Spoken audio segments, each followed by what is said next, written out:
Salut à tous, Fatih Sadi, on chauffe la manipulation des fichiers de données et surtout la manipulation des fichiers texte en utilisant un langage de programmation Python.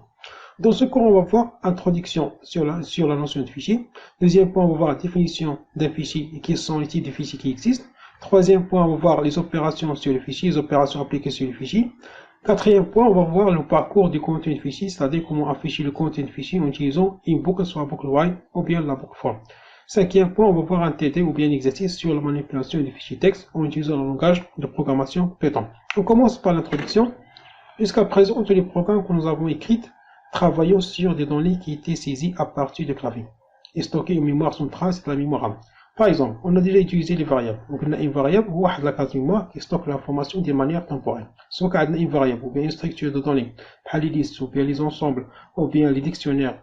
De couleurs sont appelées des structures qui gardent l'information à la mémoire RAM, c'est-à-dire sont liées à la mémoire RAM. Par exemple, si le courant est coupé, toutes ces informations sont détruites. Donc, pour pallier ce problème ou bien pour enregistrer la trace d'exécution programme, on va utiliser la notion de fichier. Donc, pour conserver une trace d'exécution, il faut utiliser une mémoire permanente. Les mémoires permanentes qui existent sont les supports de stockage. Il y a un disque dur, un clé USB, un DVD, un CD, les supports de stockage qui stockent l'information de manière permanente. Où les données sont organisées en fichiers par le système d'exploitation, cette notion de conservation des données se concrétise sous la forme de fichiers. Donc, pour enregistrer l'information, d'abord c'est un support de stockage qui garde l'information de manière temporaire, le support de stockage, le disque dur, USB ou bien DVD. On commence par la définition d'un fichier. Un fichier est un ensemble d'informations enregistrées sur un support physique, un disquette ou bien disque. Donc, l'information doit être enregistrée sur un support physique. On a deux types de fichiers. Imma les fichiers texte ou bien les fichiers binaires. Les fichiers texte, normalement, ce sont appelés des fichiers lisibles, c'est-à-dire c'est possible de lire son contenu à partir d'un éditeur de texte, par le bloc-notes. Et automatiquement, le contenu du fichier texte va être des caractères. Les informations sont sous format texte qui est lisible par n'importe quel éditeur, par le bloc-notes. C'est possible de lire le contenu des fichiers texte qui contient juste des caractères par un éditeur de texte, par le bloc-notes. Deuxième type de fichier, on a les fichiers binaires. À des fichiers binaires, les informations ne sont pas lisibles que par les programmes qu'ils ont conçus. Il y a un fichier image, mais que j'ai un bloc-notes. C'est dans l'éditeur, derrière les images. C'est pour un fichier musical, mais que j'ai un bloc-notes. C'est dans par exemple, Media Player ou bien VSC, j'ai un contenu des fichiers audio ou bien fichiers son. Un fichier PDF, alors c'est l'éditeur qui va adopter pour changer le contenu. Et automatiquement, les fichiers binaires sont des fichiers non lisibles. Il marche un logiciel, derrière le contenu des fichiers. Donc, deux types de fichiers. Fichiers texte, c'est très simple, qui contient juste des caractères. Aux fichiers binaires, ils sont des fichiers non lisibles. Ils ont besoin d'une autre application d'un programme pour lire le contenu de ce fichier. Dans ce cours, on va concentrer juste sur l'utilisation des fichiers texte. Mais ce les opérations appliquées sur un fichier. Les opérations appliquées sur un fichier, il y a 4 opérations. La première opération, c'est la création. Si le fichier n'existe pas, il doit être créé. Deuxième opération, il y a la consultation, c'est-à-dire un fichier en lecture, lire le contenu seulement du fichier. Troisième opération, il y a la modification, c'est-à-dire accès au fichier par lecture, écriture, modifier le contenu. Et la dernière opération, il y a la fermeture de fichier. Passons maintenant à l'accès au fichier texte en utilisant la fonction open. L'accès au fichier est assuré par l'intermédiaire d'un objet fichier que l'on crée à l'aide de la fonction open. Il y a une système de fichier dans le système de la fonction open. La fonction open a deux paramètres, un nom de fichier ou un nom d'ouverture. Le nom de fichier représente le nom de fichier à ouvrir ou l'emplacement de votre fichier dans votre ordinateur. Ou le mot d'ouverture représente le type d'ouverture. Il met R, W ou bien A. Il a qu'un R, ouvrir le fichier en mode lecture. Qu'un W, ouvrir le fichier en mode écriture. Qu'un A, ouvrir le fichier en mode ajout. Les modes d'ouverture d'un fichier, il y a 3 modes. Il met R, ouverture d'un fichier texte en lecture seulement. فتح ضروري الفيشي خصو يكون ديجا كاين سينو غيافيش لنا واحد الميساج ديالو. كاين لو مود W, mode write, ouverture d'un fichier texte en écriture. Si le fichier existe déjà, il sera écrasé, sinon il sera créé. وعندنا le mode A, c'est le mode ajouté à la fin du fichier. فتح إلا كان عندنا مثلا واحد الفيشي فيه مثلا فيه دو تكست اوتوماتيكمون في العاده ما غنكراسيش الكونتي ديالو مي غناجوتي غنبدا لا سيزي à partir de la fin du fichier. وإلا ما كانش عندي الفيشي il sera automatiquement créé. Donc عندنا 3 modes, R lecture, W écriture et A, c'est mode ajout à la fin de fichier. Après avoir ouvert un fichier, soit en mode lecture, ou bien en mode écriture, ou bien en mode ajout, on est obligatoirement obligé de fermer ce fichier avec la méthode close. pour libérer les ressources mémoire allouées à ce fichier. Lorsque les opérations sur un fichier sont terminées, il faut le fermer par un appel de la méthode close. Par exemple, on a un fichier 1 égale à open nom de fichier 1, ouvrir le fichier en mode écriture. Après l'ouverture du fichier en mode écriture, il faut fermer ce fichier par fichier 1.close pour libérer les ressources mémoire allouées à ce fichier. Après avoir vu la méthode close qui permet de fermer un fichier ou libérer les ressources allouées à un fichier, maintenant on va voir la méthode write qui permet d'ajouter des textes à l'intérieur d'un fichier. Par défaut, Python utilise des fichiers en mode texte où on écrit des chaînes de caractères en utilisant le type de données str en utilisant la méthode write. Donc la méthode write est une méthode spécifique pour ajouter du texte à l'intérieur d'un fichier. Par exemple, dans l'exemple suivant, l'objet du fichier ayant comme objet fichier 1, on va créer un objet fichier 1 avec la méthode open. On spécifie le nom de fichier 1 et le mode d'ouverture au mode écriture. On va ajouter le texte suivant au langage Python pour son écrit fichier 1.write entre guillemets spécifier le texte ajouté langage Python. Après avoir ajouté le texte, il faut obligatoirement fermer le fichier avec fichier 1.close pour libérer les ressources allouées à cet objet. Donc, pour ajouter des textes simplement, en utilisant la méthode write et entre guillemets spécifier le texte à ajouter. Et une petite remarque avant de continuer, l'argument de la méthode write doit être une chaîne de caractères, c'est-à-dire que la méthode write n'accepte que des chaînes de caractères. Parfois, s'il y en a des nombres, il faut le convertir en chaîne de caractères en utilisant la fonction str. Pour écrire des nombres avec la méthode write, n'oubliez donc pas de faire le transipal, c'est la conversion d'un type en chaîne de caractères en utilisant la fonction str. Par exemple, pour écrire un nombre en chaîne de caractères, on va utiliser la fonction str. Par exemple, on écrit fichier.write str, le nombre à convertir en chaîne de caractères. Donc la méthode write n'accepte que des chaînes de caractères à écrire. S'il y a d'autres types, il faut le convertir en chaîne de caractères avec la fonction prédéfinie str. Il y a aussi la méthode writeLine qui permet d'ajouter des contenus texte à l'intérieur du fichier en utilisant une liste de données. Donc la méthode writeLine qui prend un paramètre une liste permet d'écrire le contenu de liste à l'intérieur dans un fichier. Exemple, on va créer un objet fichier 1 égale open, on spécifie le nom fichier 1 et le mode d'ouverture comme nom d'écriture. On va ajouter la liste suivante qui contient deux éléments bien de valeur langage Python. Pour ça, on écrit fichier 1.writeLine, entre parenthèses, on spécifie la liste des éléments ajoutés, dans ce cas, c'est langage Python. Et n'oubliez pas de fermer le fichier avec la méthode close, fichier 1.close pour libérer les ressources allouées à cet objet. Donc la méthode writeLine qui prend en paramètre une liste permettant d'ajouter le contenu de liste à l'intérieur du fichier. Donc pour ajouter le texte simplement en utilisant la méthode write, mais pour ajouter le contenu de liste en utilisant la méthode writeLine. Passons maintenant au deuxième mode d'ajout à la fin du fichier en utilisant le mode d'ouverture A. Pour écrire à la fin du fichier sans écraser son contenu préalable, on utilise la fonction open en spécifiant le mode d'ajout A. Par exemple, on va créer un objet fichier 1. Fichier 1 égale à open, on va utiliser le nom de fichier 1 d'un fichier qui existe, ayant déjà un contenu, et on spécifie le mode d'ouverture A. Et on va ajouter une texte ou bien une ligne, nouvelle ligne ajoutée avec append. Pour ça, on va écrire fichier 1.write, on utilise un anti/n pour retourner à la ligne, nouvelle ligne ajoutée avec append. Et on va fermer le fichier avec la méthode .close, fichier 1.close pour libérer les ressources allouées à cet fichier. Dans ce cas, on va ajouter une nouvelle ligne sans écraser le contenu préalable en utilisant la mode d'ouverture A. Donc le mode d'ouverture A permettant d'ajouter à la fin du fichier sans écraser le contenu préalable. Si le fichier existe, il va garder le contenu ajouté à la fin de la ligne. Si le fichier n'existe pas, il sera créé, ajouter une nouvelle ligne. Et n'oubliez pas de fermer le fichier en utilisant fichier 1.close pour libérer les ressources allouées à ce fichier. Et pour résumer cette partie, si on veut ajouter des textes simplement en utilisant la méthode write. Et si on veut ajouter une liste de données en utilisant la méthode writeLine. Et si on veut ajouter du texte à la fin du fichier en gardant le contenu préalable, il faut spécifier le mode d'ajout dans la déclaration de la fonction open.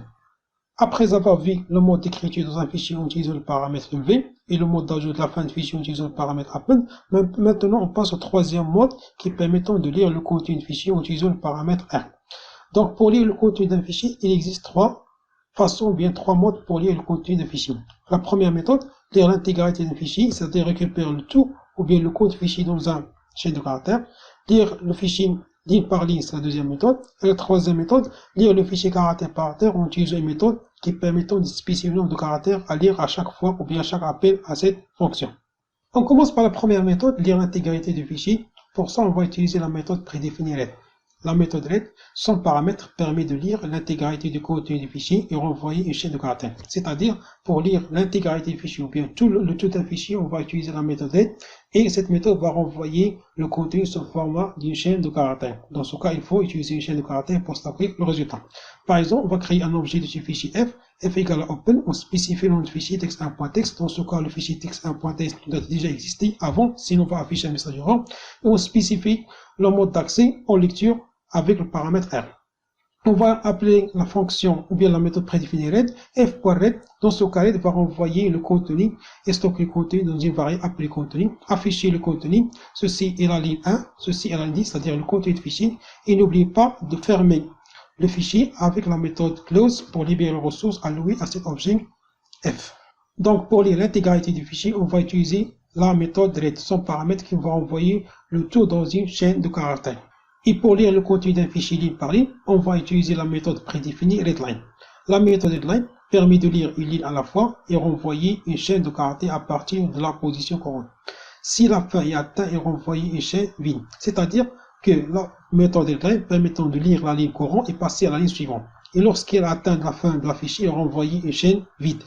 Prenons un exemple en ajoutant 3 lignes dans un fichier nommé text1.txt. Pour ça, on va créer un objectif fichier appelé f égale à open, on spécifie le nom du fichier text1.txt et le mode d'accès, mode ajout à la fin de la ligne. On ajoute la première ligne, f.write, ceci est la première ligne, on retourne la ligne avec le caractère d'échappement anti/n. On ajoute la deuxième ligne, f.write, ceci est la deuxième ligne, on retourne à la ligne avec le caractère d'échappement anti/n. On ajoute la troisième ligne, f.write, ceci est la ligne 3. On retourne avec le caractère d'échappement anti/n et on ferme le fichier après avoir écrit les 3 lignes précédentes. Après avoir rempli le fichier text1.txt, maintenant nous essayons de lire le contenu de ce fichier en utilisant la méthode readline. Pour ça, on va créer un objet f de type objet, open text1.txt, pour ouvrir le fichier en mode lecture. Pour récupérer la première ligne, on utilise f.readline et stocke le résultat dans la ligne 1, il va afficher ceci est la ligne numéro 1. Et pour récupérer la deuxième ligne, f.readline et stocke le résultat de la ligne numéro 2, il va afficher ceci est la ligne numéro 2. Et pour récupérer la troisième ligne, dernière ligne, f.readline, il va récupérer et stocke le résultat de la ligne numéro 3, il va afficher ceci est la ligne numéro 3. Donc la méthode read permettant de lire la ligne courante et passer à la ligne suivante jusqu'à la fin du fichier qui est marqué par deux guillemets vides. Et à la fin, on ferme le fichier avec la méthode f.close. Donc, pour lire le contenu d'un fichier ligne par ligne, on va utiliser la méthode readline qui permet de récupérer la ligne courante et passer à la ligne suivante jusqu'à atteindre la fin du fichier qui est marquée par une chaîne vide. On a aussi notre méthode, la méthode readlines, qui transfère toutes les lignes du fichier dans une liste de type chaîne de caractères. Donc, on a déjà vu la méthode writelines qui permettant d'écrire le contenu d'une liste à l'intérieur du fichier. Maintenant, on a la méthode readlines qui permet de récupérer tout le contenu du fichier ou bien toutes les lignes du fichier et de stocker le résultat dans une chaîne de caractères. Par exemple, on veut récupérer le contenu du fichier text1.txt et le stock résultat dans une liste appelée contenu. Pour ça, on utilise un objet f de type fichier, f égale open, le texte à ouvrir, text1.txt c'est le fichier à ouvrir, et le mode d'accès et le mode lecture. On va utiliser f.readlines, c'est-à-dire récupérer tout le contenu et stocker le résultat dans une liste appelée contenu, afficher le contenu, ceci est la ligne 1, ceci est la ligne 2, ceci est la numéro 3, ils sont séparés par virgule. Et anti/n marque la fin de chaque ligne. Et à la fin, on ferme le fichier avec la méthode f.close. Donc, la méthode readlines permettant de récupérer toutes les lignes de fichier dans une liste, ce qui facilite le parcours ou bien l'affichage du fichier en utilisant une boucle for. Passons maintenant à la troisième méthode qui permet de lire le code des fichiers caractère par caractère. Dans ce cas, on va utiliser la méthode read avec un paramètre n qui spécifie le caractère à lire à chaque itération. Donc, la méthode read avec paramètre n permet de lire un caractère et retourne un chaîne vide si la fin du fichier atteint. Dans ce cas, on va utiliser une boucle while pour lire à chaque fois un caractère et passer le caractère suivant jusqu'à atteindre la fin du fichier. Prenons un exemple de lire le contenu d'un fichier caractère par caractère. Par exemple, on a le fichier text1.txt qui contient le texte ceci. Donc, pour lire ce fichier, on va accéder à ce fichier avec le paramètre R. Pour récupérer un seul caractère, on écrit f.read1. Pour récupérer un seul caractère, on stocke le résultat d'une variable caractère. On va utiliser une boucle while caractère différent de la fin de fichier. J'affiche le caractère, je passe au caractère suivant avec la même méthode f.read. Donc, j'utilise la méthode ou bien la boucle while. Tant que le caractère est différent de la fin du fichier, j'affiche le caractère, je passe au caractère suivant. Donc, je sors de la boucle si j'atteins la fin du fichier. Et après, je ferme le fichier avec la méthode f.close. Donc, la méthode readn permettant de récupérer un caractère et passer à l'autre caractère en utilisant une boucle while.